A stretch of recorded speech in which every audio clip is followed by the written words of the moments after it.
What is up, everybody? Welcome to New Homes in Northern Colorado, the only place for your exclusive access and insights into the building process here in Northern Colorado. My name is Amal. I am the sales counselor here at Wonderland Homes. If you are thinking about building a new home, if you're currently in the process of building a new home and you have questions, please feel free to reach out to us. We want to be a resource to you. We want to make sure that you enjoy your new build process. Today in this video, we are going to talk about metro taxing districts. This is a topic that comes up all the time. It is a little bit of a hot button issue. What I want to do today is explain what a metro taxing district is, why they were created, some of the benefits of a metro tax, some of the downsides of a metro tax, and ultimately how you can protect yourself when you are purchasing a new home in a metro taxing district. So I'm gonna just jump right in here. Let us know if you have any questions, comment, like, subscribe, and we are gonna be happy to help. So here we go. First question, what is a metro taxing district? So according to the Colorado Association of Home Builders, a metro tax, also known as a metropolitan taxing district, is an independent government entity that is formed to finance, acquire, construct, operate, and maintain public improvements. Metro taxes are approved by the local government in the city that they're founded in, and they are funded through the issuance of municipal bonds. So these bonds are typically held by insurance companies or pension funds, and the proceeds from these bonds allow developers and builders to have the capital they need to put in new community infrastructure. So the infrastructure that I'm talking about is going to include things like roads, curbs, sewer lines, sidewalks, street lights, community amenities such as parks, trails, pools, playgrounds, things like that. All of that is going to be part of the infrastructure. And on the back end, that metro tax then taxes the homeowners. They collect a fee from those homeowners to pay those bonds back. Why do metro taxes exist? Metro taxing districts were created to raise capital for development without broadly raising the taxes in a town or a city. Before metro taxes, a city or town wanting to expand their housing would have to create higher taxes through a ballot measure. They'd have to get a vote from the community to raise taxes to create enough capital to start that new construction plan. So as we know, taxes are never popular. So a lot of times developers had a hard time raising enough taxes they need to put in the infrastructure for the new community. Along those lines, if a developer did want to privately fund a new build of a community, number one, that is incredibly risky, especially if it is a new community and the numbers aren't right or market conditions change.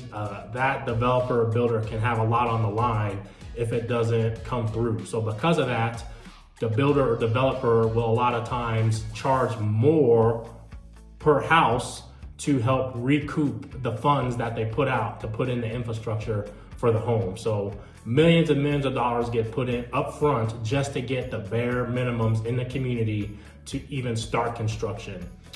That is why metro taxes were created. What are some of the benefits of a metro tax? One of the main benefits of living in a metro tax, especially if there are really great amenities, is that as a homeowner, you are paying for those. Those will get maintained regularly and you'll have full use of those, usually all year round. Another benefit of a metro tax that is a little bit different than a community that does not have a metro tax is a lot of times those fees can be written off through your taxes. So being able to write off some of those fees as a homeowner deduction. What are some of the downsides of a metro tax? So like I alluded to earlier, one of the downsides I hear most often about a metro tax is that the cost is a lot higher than a neighborhood without a metro tax. So that is something you want to keep in mind, especially if you are a first-time home buyer or you are purchasing in a community with a metro tax and you previously had not lived in one. That metro tax can significantly increase your monthly payment. On average, the metro tax adds about 1.1 to 1.75% of the price of your home annually to your monthly bill. Compare that to kind of older subdivisions. The property taxes can be, under 1% of the value of your home. So that is something that you want to watch out for. Another downside of the metro tax is the length of time that that tax is going to be associated to that neighborhood and your home ultimately. So a lot of times metro taxes have a lifespan of 30 years. So that metro tax is going to be something that is going to be in that community for each and every homeowner that they're just going to have to consider. Some metro taxes have transfer fees. So you want to really do your due diligence and understand what you're purchasing. There are transfer fees that a new homeowner would have to pay once they acquire that new property. So one of the biggest downsides that I've heard about metro taxes is honestly the corruption that can be associated with them. Back in 2019, the Denver Post ran a really great article, and he did a sweeping expose about metro taxes across Denver and some of them up here in northern Colorado, where the funds were grossly mismanaged.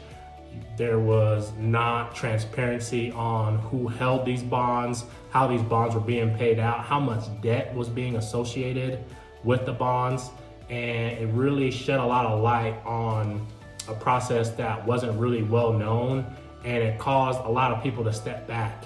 So ever since that article came out, there have been a lot of reforms to the metro taxing process. The state of Colorado passed something called the Sunshine Act, which essentially states that metro taxes and their boards have to be completely transparent and have a place where homeowners and prospective homeowners can review the documents of that metro tax and have a clear understanding of what they're purchasing.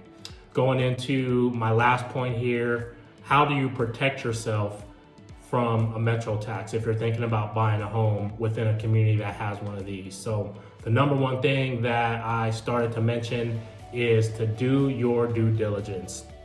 Any reputable builder will provide you with access to the metro tax district documents, and within those documents you should be able to have a clear understanding of who is on the board, who controls the maintenance, what the costs will be for the 30 years, the breakdown of where those costs are going, how much they're charging homeowners of the community. If those taxes can increase in the future, you will have a clear understanding of that and be able to research that on your own to be able to make the best decision for you and your home purchase. So there it is right there. That's a brief breakdown of what a metro taxing district is.